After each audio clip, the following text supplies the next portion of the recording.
They have been reported in nearly every corner of the world. All of a sudden, just exploded into 5 white objects which went off and disappeared. Reported by seemingly rational and reliable witnesses. These are men ranging from Air Force and NRO officials to people who have been contract agents for the CIA. They've been caught on film and videotape. Looks like you got an object right in front of you, Mark. You're looking out there? I'm not sure what you're talking about. Never mind. They come in all shapes and sizes, from enormous cigar-shaped craft, to classic flying discs, to tiny snake-like objects. We call them UFOs, unidentified flying objects. But what exactly are they? Natural phenomena? There are a large number of very improbable atmospheric phenomena that are easy to mistake for flying saucers. Could they be classified military aircraft? The United States has built, we know, a number of stealth aircraft, and we suspect that has built some that we don't know about officially. Or are they the best-kept secret of our time? The men and women who are on this stage can prove and will prove that we are not alone. It is a question that continues to provoke heated debate. We know of no other extraterrestrial intelligences anywhere in the cosmos through radio signals, and, in my opinion, not one shred of evidence that they've come here. Join us as we explore the enduring mystery and the vexing intrigue of UFO secrets.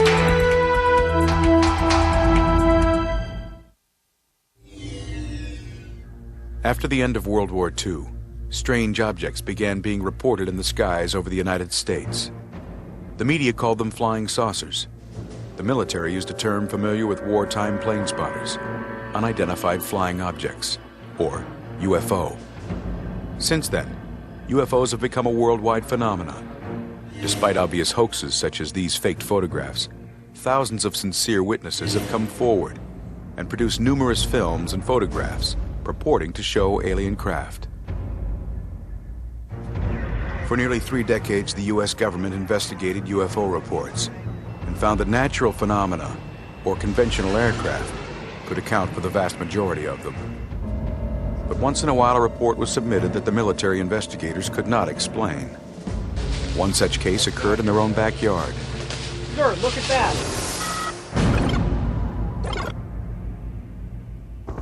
It happened just after Christmas at 2 American air bases near the city of Suffolk in England. During the Cold War, Bentwaters and Woodbridge air bases were part of NATO's first strike capability against the Soviet Union. Here, the United States had strategic storage sites for their most advanced nuclear weapons. These bases were among the most heavily fortified on Earth. So when a UFO was reported, it was cause for concern. I'm about as positive as I can be that this was not something that our military or the Soviets or anybody else was actually controlling. I think it caught everybody completely by surprise. Lieutenant Colonel Charles Halt was the assistant base commander, a career officer with an impeccable service record. He had risen steadily through the ranks and was due for his own command. I didn't believe in UFOs. I believe that people that seen UFOs were either mistaken or I thought they were nuts. Staff Sergeant James Peniston was a base security officer with several citations for meritorious service. Security. It began shortly after midnight on December 27th. Base security received a report from outside the base that an aircraft had crashed in Rendlesham Forest, which divides the 2 bases. But no military aircraft had been reported missing. A security team of 3 men was sent to investigate. 22-year-old Sergeant Jim Peniston of Rockford, Illinois, led the detail. So we took a Jeep, we went past the East Gate, down to a logging road, in constant contact with the Central Security Control. As we got closer to the affected site of the aircraft crash, we were experiencing radio difficulties. Guided only by flashlights, Peniston says he led the way to where the aircraft was believed to have crashed. Suddenly, Peniston said, an intense light illuminated the forest. A defined shape was present, and it was triangular in shape, and it was absolutely not a downed aircraft. According to Peniston's report, a triangular object 9 feet in length and 7 feet high hovered directly in front of them. He said it had strange symbols that looked like hieroglyphics, etched into its skin. The electricity in the air was so strong. You could feel it on the back of your neck, you could feel it on your arms and on your clothing. Peniston says he reached out and touched the object, which was still warm. He claims he tried to scratch the surface with his flashlight, but was unable to make any mark on it. I was in a state of awe. I knew it couldn't be from this planet. The technology was just too advanced. There was absolutely no sound around the craft at all. They had no landing gear, even though it seemed like it was landed. The airman reported observing the object for nearly 45 minutes, trying to make note of as many details as possible. Then suddenly, Peniston says the intruder began to stir. Then the craft itself lifted up momentarily, maybe, half a foot, and sort of eased back, gently, back through the trees, started moving. And then, in a blink of an eye, gone. The airmen stated that it was nearly sunrise when they returned to the base. Fearing that no one would believe their story, they hesitated to report the incident. We're not sure what it was, sir. But the men were told that others had witnessed the object fly over the base. We were instructed not to discuss the incident that night with anybody, except for authorized people. The next morning, Peniston said, he returned to the forest to take part in an investigation of the incident. There, he claims, 3 impressions were found in the soil where the object had been. Plaster casts were taken, which Peniston still has in his possession. You can still see the pod was somewhat small. And if you turn to the side, you can see that it was deep, at least 2 to 3 inches deep. That was on hardened ground, and that's how far the actual pod would go into the ground at night. But not everyone believed the outrageous story, least of all the assistant base commander. I knew Jim Peniston quite well because he was a very promising, at that time, young security police officer. I had trouble believing it all. I mean, I believed what he said, but it was pretty far out, quite frankly. At the time, Bentwaters and Woodbridge air bases were not unfamiliar with strange-looking aircraft. Swept-wing bombers, SR-71 Blackbirds, and experimental stealth fighters were all part of NATO's arsenal. So the initial report of a strange craft was nothing out of the ordinary, until it happened again. 2 nights later, on December 29th, Colonel Halt was relaxing with his men at the base Christmas party when a security officer delivered some startling news. Another UFO had been sighted in Randlesham Forest. This time, Halt decided to investigate himself. It was nearly 1 a.m. when he got to the area where the object had been spotted. When we arrived there was quite a bit of confusion. 5 or 6 of us went into the forest. As we entered the forest, somebody said, "Look over there." According to the official report, Halt and the others saw a large glowing object moving slowly through the trees. It looked like an eye with a pupil, and it was dripping what appeared to be molten metal. Halt recalls taking out a small audio cassette recorder and documenting what he saw. He claims that this is the actual recording from that night. Okay, we're looking at the thing. We're probably about 200 to 300 yards away. It looks like an eye winking at you. It's still moving from side to side. And when you put the star scope on it, it sort of has a hollow center, a dark center. It's like the pupil of an eye looking at you and winking. This is weird. We watched it probably for 20, maybe 30 seconds, and all of a sudden it exploded. There was no sound. It just exploded into 5 white objects which went off and disappeared. Stunned, Halt and his men said they watched as the object circled over the base for another 30 minutes. At this point, Halt claims, one of the UFOs sent a thin beam of light down on the super-secret compound where the nuclear weapons were stored. Then suddenly, Halt stated, the UFO turned back toward him and his men. The object moved toward us at very high speed, stopped overhead, and sent down a pencil-like beam of light or energy. We didn't know whether it was trying to warn us, communicate with us, harm us. We really didn't know. And just as quickly as the light or whatever came on, it went off. The next morning, British Ministry of Defense officials and American officers from the 3rd Air Force conducted an investigation of the site. According to Halt, Geiger counter readings registered above normal radiation levels in the area where the object had been seen. Other factors also indicated something may have been there.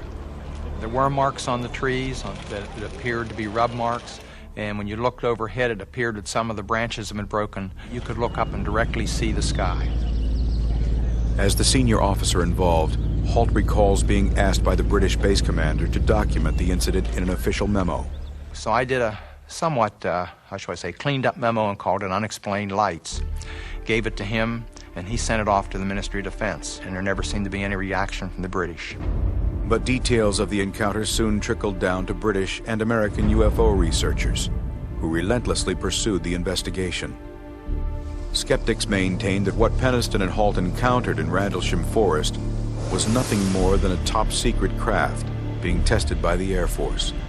The United States has built, we know, a number of stealth aircraft, and we suspect that it has built some that we don't know about officially. Others have speculated that the entire incident could have been part of a covert psychological warfare program meant to trick the Soviets into believing NATO had advanced alien technology. Well, I think there's a couple of possibilities. Colonel Halt could have falsified his report intentionally in order to cause a flap where he knew there was a psychological warfare plan going on. The other possibility is that he did not know there was a psychological warfare plan going on and that there was actually an intrusion intended to test the security of our defenses.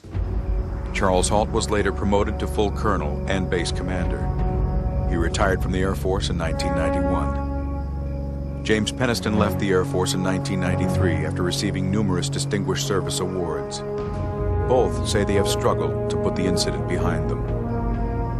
Still, Halt and Penniston remain steadfast as to what they say they witnessed in Randlesham Forest.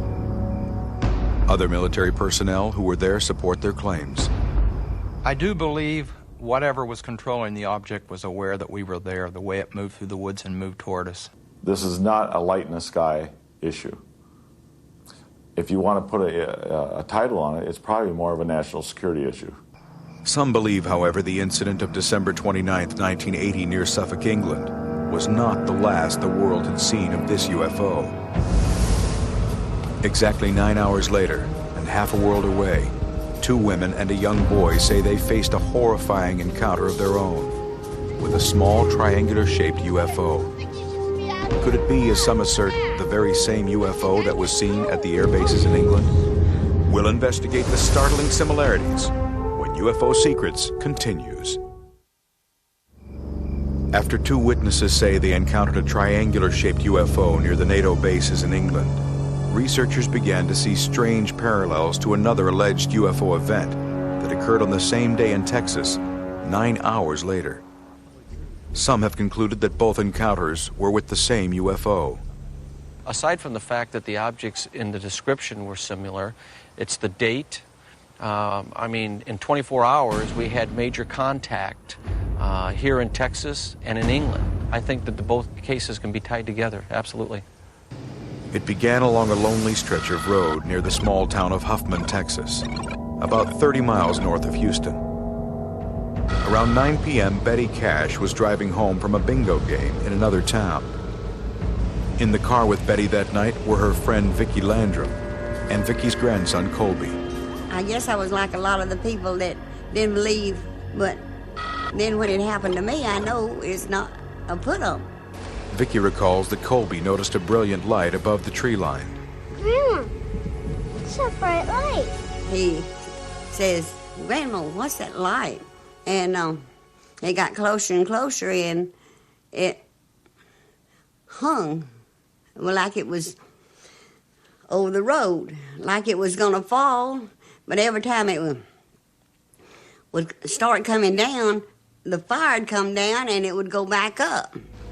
According to Vicki, a triangular-shaped craft swooped in over the road, spewing fiery exhaust directly in their path, forcing Betty to slam on the brakes to avoid driving into the flames.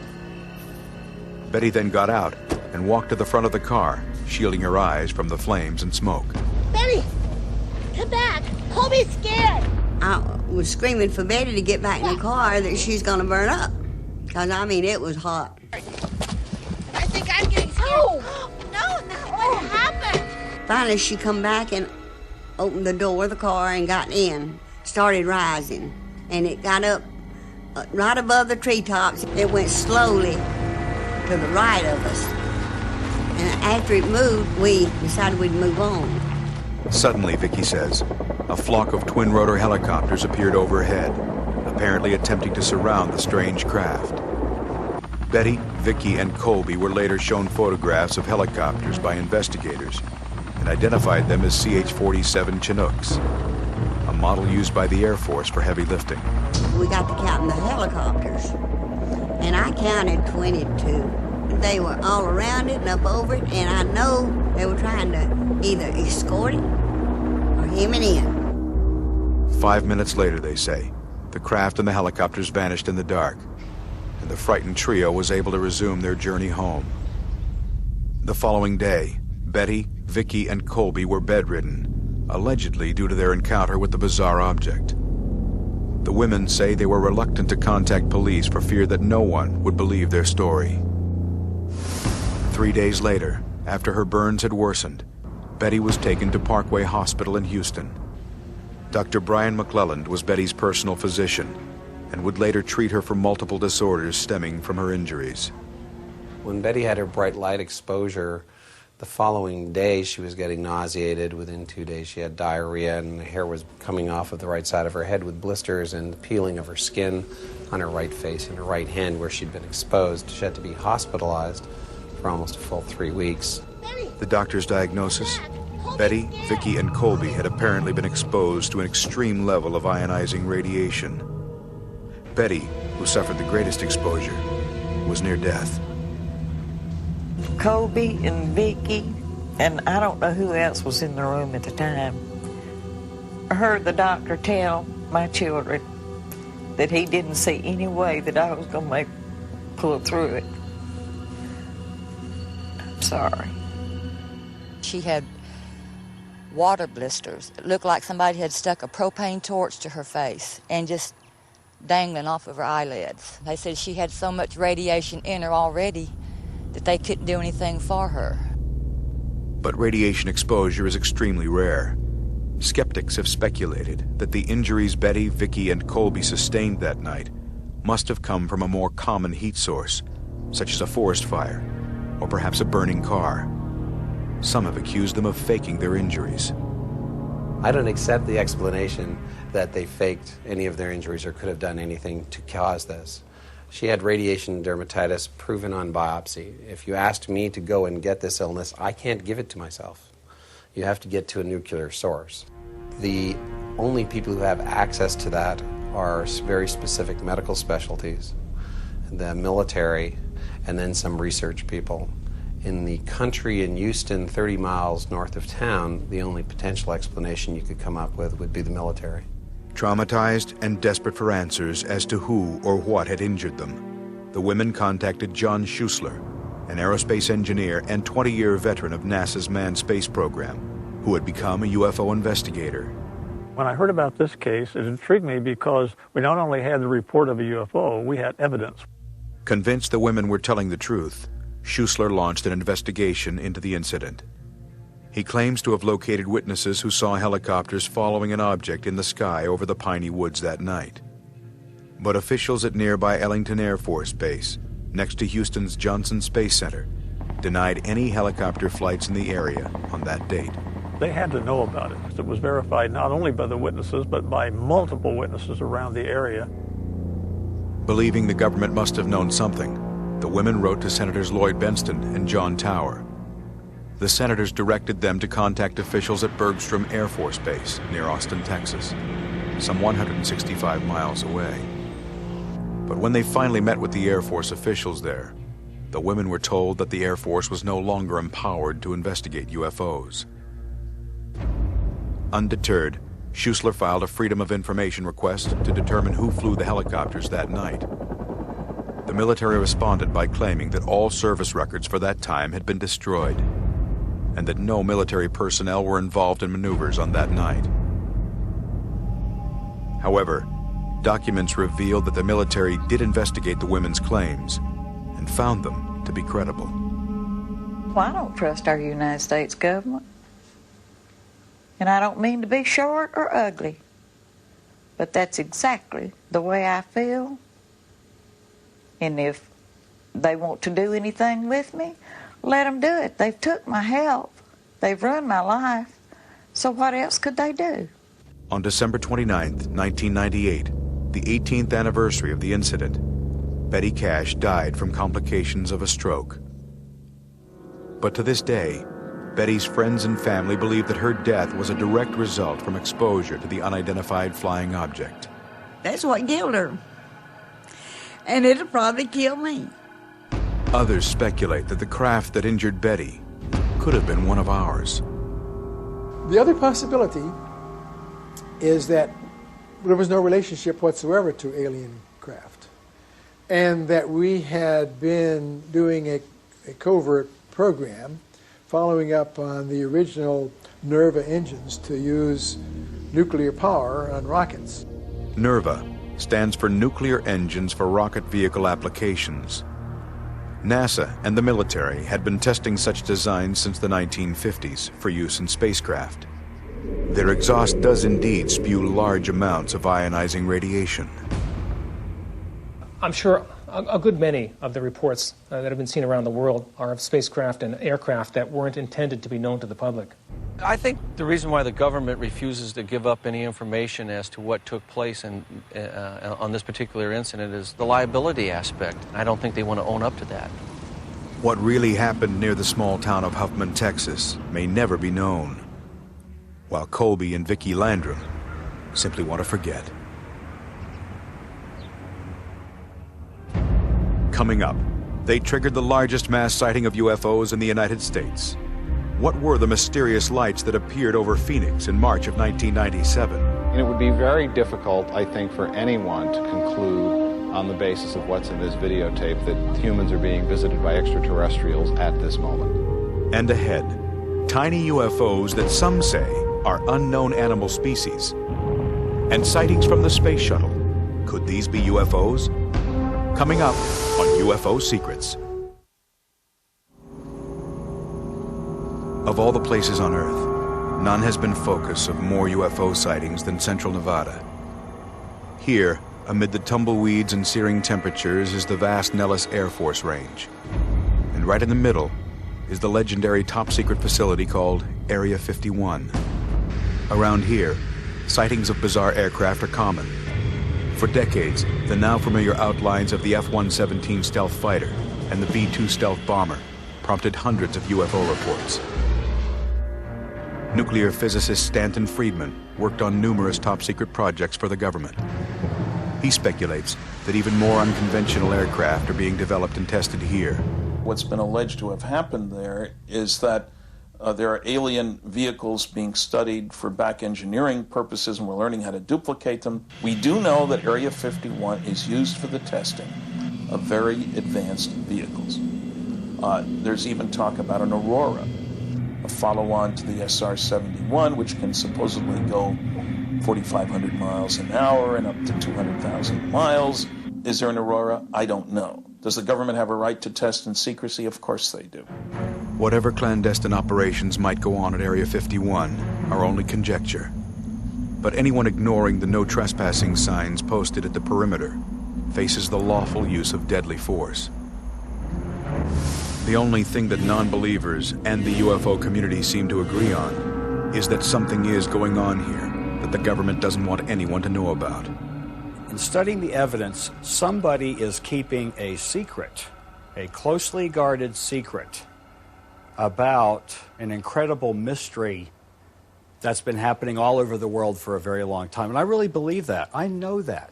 South of Area 51, less than an hour by air, lies Phoenix, Arizona. Today, it's one of the most heavily populated areas in the West.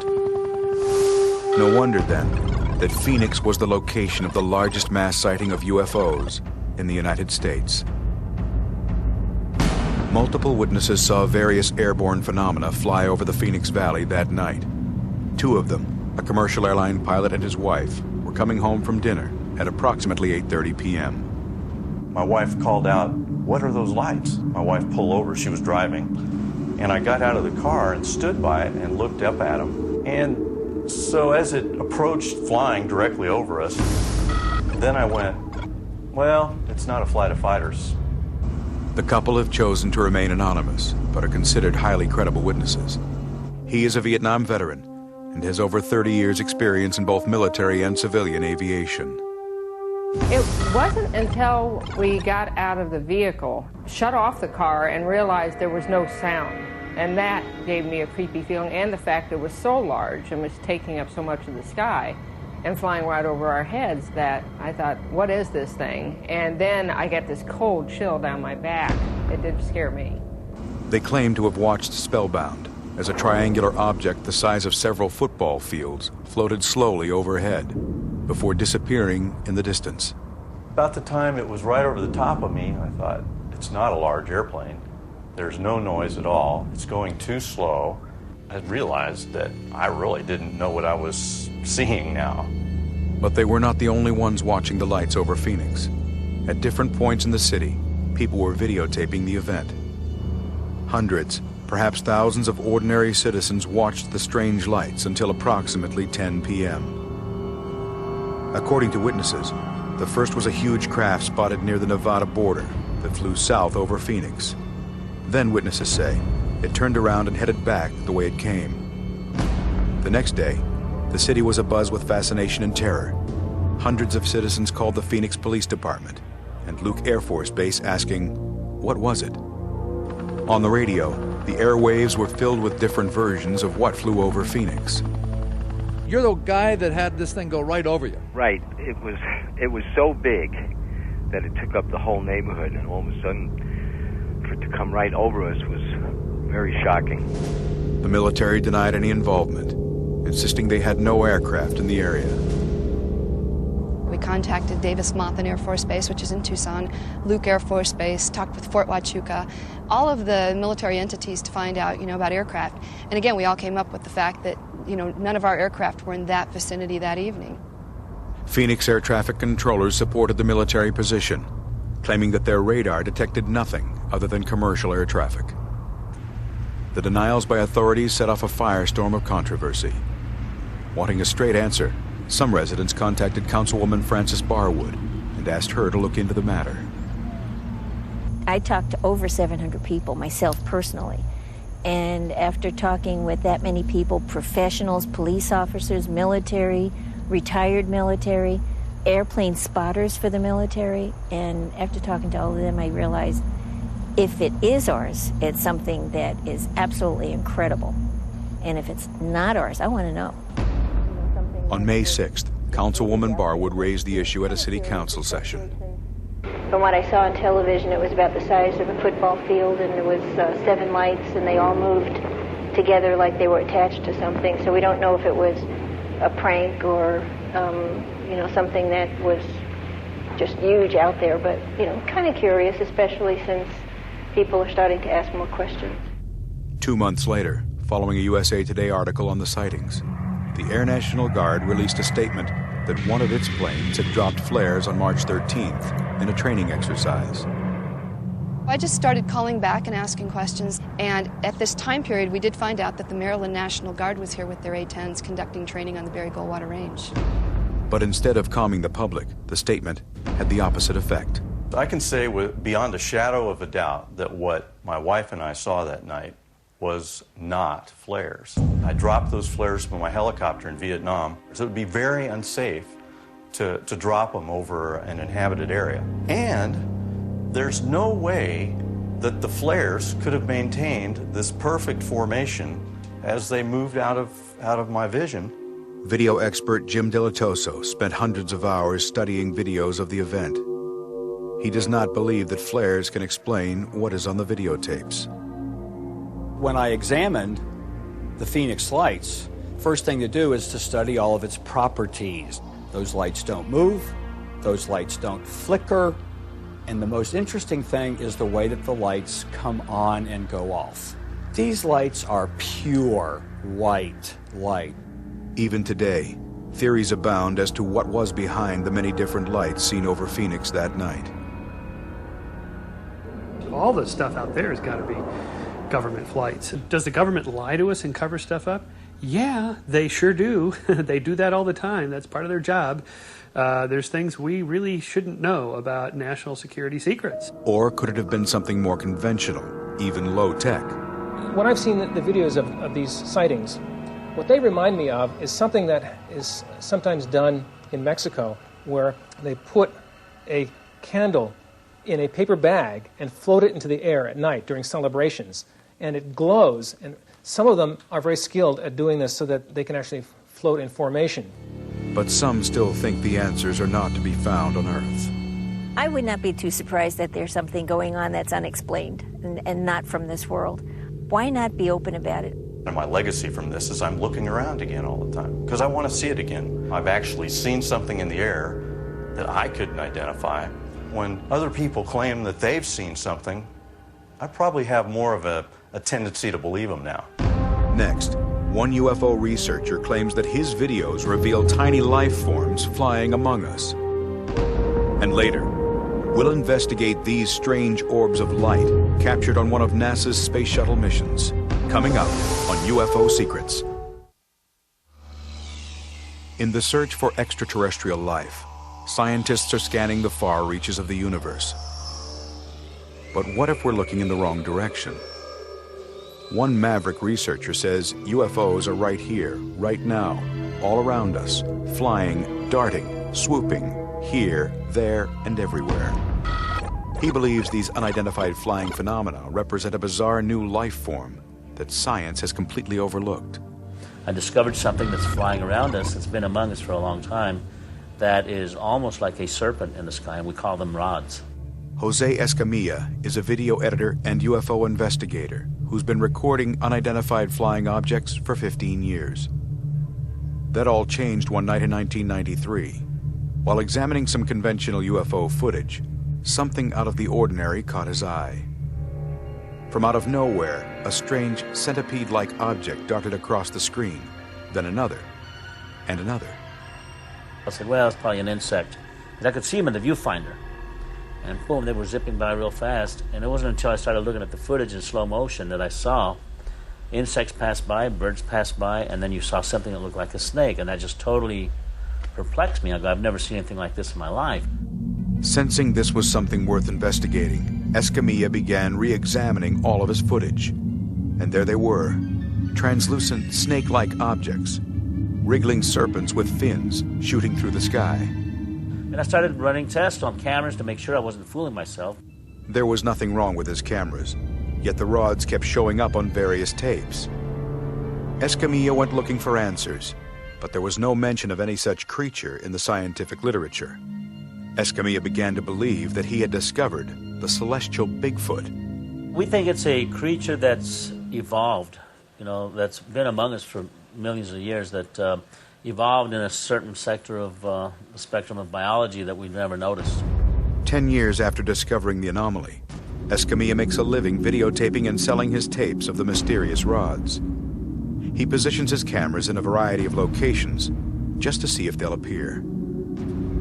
Often, the rods are a no-show, but at other times, they'll fill the screen. Escamilla says he's caught rods buzzing crowds, circling over buildings, and swooping down on sacred sites. Some of the flight characteristics and maneuvers they do, it's incredible. If rods have existed for thousands of years, why doesn't science know about them? Escamilla says he shows his tapes to scientists who are intrigued, but reluctant to be identified with an unexplained phenomenon. If a scientist comes out and says, hey, I'm going to investigate UFOs, his funding is taken up from under him, he's dropped from the university, it happens. And that's what's wrong with a lot of the scientific community, too. I mean, they're closing doors on the most incredible phenomena that could be available to us for us to study. Is this a biological breakthrough, or is Escamilla simply exploiting an optical illusion? We asked scientists to tell us what they think these so-called rods might be. Physicist Tom McDonough says Escamilla's rods should be studied, but by an entomologist. To me, it looks like a combination of natural phenomena. These rods that are called have little projections that typically are 6 in number, and that's the number of legs on an insect. Any object that flies through the sunbeam is illuminated from behind by the sun, and this produces a phenomenon called diffraction, which makes it look much bigger than it is. But Escamilla claims he's eliminated any possibility of misidentification by videotaping at a very high shutter speed. Yeah, you're going to get an insect that'll resemble a rod. But you go out and shoot a 1/10,000 shutter setting, which is the protocol that we set for filming rods. An insect becomes an insect, a bird is a bird, and a rod is a rod. It's real simple. As to why the rods appear blurry, even at 1/10,000th of a second shutter speed, Stephen Walton, a professor of physics and astronomy, says it's simple physics. It's well known, obviously, and so it's not unreasonable to think that perhaps the wake of an airplane, for example, could bend sunlight in such a way as to make that kind of phenomenon. Some of what I'm seeing here looks like the sorts of what are called turbulent eddies, the spinning vortices of gas that are produced behind, for example, an airplane in a wind tunnel.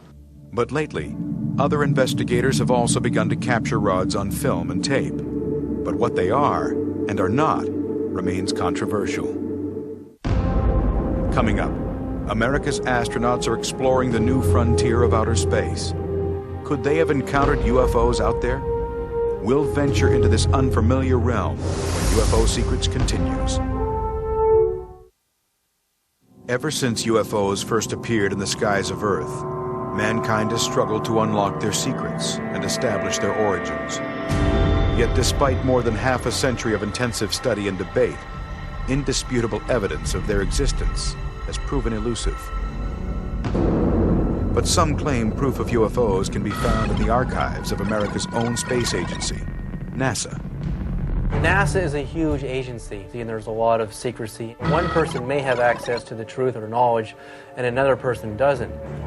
In the early 1990s, NASA broadcast every shuttle mission live, 24 hours a day, to television stations around the world. The coverage included launches and spacewalks, as well as mundane maintenance operations. Author David Sarita claims that the NASA footage is filled with hundreds of UFOs, pulsating orbs, clusters that appear to fly in formation, and other objects that seem to defy the laws of physics, then simply vanish, as if they emanate from another dimension. What we're seeing on the tape and what we're seeing in these NASA missions are UFOs that are capable of going into all these different dimensions and are able to do light speed because they're made of light. But the most impressive evidence, Sarita claims, was broadcast on February 25, 1996, during the shuttle's 75th mission, STS-75. A satellite tether attached to the Columbia accidentally broke off and drifted away. Within minutes, the 12-mile-long tether appeared to be surrounded by dozens of unidentified objects. The UFOs swarmed around the coiled tether, which at this point, Sarita claims, was almost 100 miles away. On a later mission, STS-82, in February of 1997, astronauts ventured outside the shuttle. In an exchange that David Sarita describes as suspicious, mission controllers appeared to alert the astronauts to an unidentified object floating close by. Looks like you got an object right in front of you, Mark. Can you look out there? I'm not sure what you're talking about. Never mind. Wanting to hear NASA's explanation of the UFOs, Sarita contacted the agency with questions about the footage. Dr. Joseph Nuth, NASA's chief of astrochemistry, responded that the anomalies were not UFOs, but simply ice crystals and space dust stirred up by the shuttle engines. Sarita countered by pointing out that many of the objects can clearly be seen passing behind the tether. They thought they were water, but they defied all of the laws of physics that they had previously understood about space phenomena. So NASA was already admitting they had an unknown phenomenon in space. He maintains if they were ice crystals, then seen in relation to the distant tether, they would appear to be enormous. I was detecting too many flaws in NASA's arguments. And when I did some very simple optical physics using, a digital video camera, I knew there was something going on out there on these missions, and I wanted to know the answer. In 1999, Sarita filed a Freedom of Information request for material on the shuttle missions. What was released to him was censored and contained no new information. But shortly after, NASA ended round-the-clock live broadcasts from the space shuttle. Somebody at NASA knows the truth, and I believe that the truth has to come out. Scientists who have studied the shuttle footage aren't convinced it proves the existence of UFOs. In fact, they find nothing unusual about it. Most people don't realize it, but the space shuttles are dirty. Space shuttles produce all kinds of outgassing, they produce liquids, and so most people don't understand that there's a lot of stuff flying around the space shuttle frequently. Furthermore, when you look at these pictures, the strange movement you see on some of them can be explained by rocket thrusters firing. All of a sudden, a particle will take a move in a direction that you didn't expect. Without knowing all of these circumstances, it looks like a UFO. But I don't know of any case where there really is anything that the astronauts on board the shuttle thought was unidentified in a case like that. One of the things about space that can throw even hardened astronauts is the fact that one doesn't get any of the distance cues that one is used to that allow one to judge the distance to objects more or less accurately on the Earth. And even on the Earth, we sometimes get fooled about how far away something is. For example, these things could be something that was in fact very, very close to the shuttle. Sarita is not alone in his claims that the government has been concealing evidence. In recent years, many other voices have joined his in demanding a full disclosure. We are here today to disclose the truth about a subject that has been ridiculed and questioned, denied for at least 50 years. The men and women who are on this stage can prove and will prove that we are not alone. In May of 2001, Dr. Stephen Greer, an emergency room physician turned UFO researcher, inaugurated the Disclosure Project, a lobbying organization designed to compel the U.S. government into revealing to the public what it knows about UFOs. We had airborne radar confirmation of some of these sightings. We could see the coronal discharge. What they did was coalesce and started rotating in a circle, and then they disappeared. We lost somewhere between 6 and 8 weapons that morning. The UFO was seen near the missile silos, and the missiles were deactivated. Greer has recruited nearly 500 people, many former military and intelligence personnel, air traffic controllers, and other aviation officials who claim to have witnessed unidentified flying phenomena. They are willing to testify under oath before Congress about their UFO experiences. Many of these men are convinced that what they witnessed cannot be explained by anything of terrestrial origin. Apparently, a great many Americans agree with them. In a recent Gallup poll, 49% of the American public said they believe that aliens are visiting Earth. Yet the scientists who study the stars disagree. They argue that intelligent life may indeed be common throughout the universe, but that the odds of them coming here are infinitely small. I think that the cosmic company is out there, otherwise I wouldn't do this. You wouldn't do this kind of work if you didn't believe in the premise. If there was the slightest bit of real evidence, you would see tens of thousands of university researchers busy working on that problem. They're not. I think that the discovery of extraterrestrial intelligence could very well be the most important world-changing discovery we were ever to make. And it's certainly possible. Everything we know about life on Earth indicates that life is not only possible, but given the right conditions, it thrives. As for finding definitive proof in our new digital age, that may be more difficult than ever. We see in recent blockbuster films that it's possible to realistically produce almost anything on a film or on a TV program. And I'm afraid that I've gotten to the point where until I actually shake hands with an alien, I'm not going to believe that we've been visited by extraterrestrials.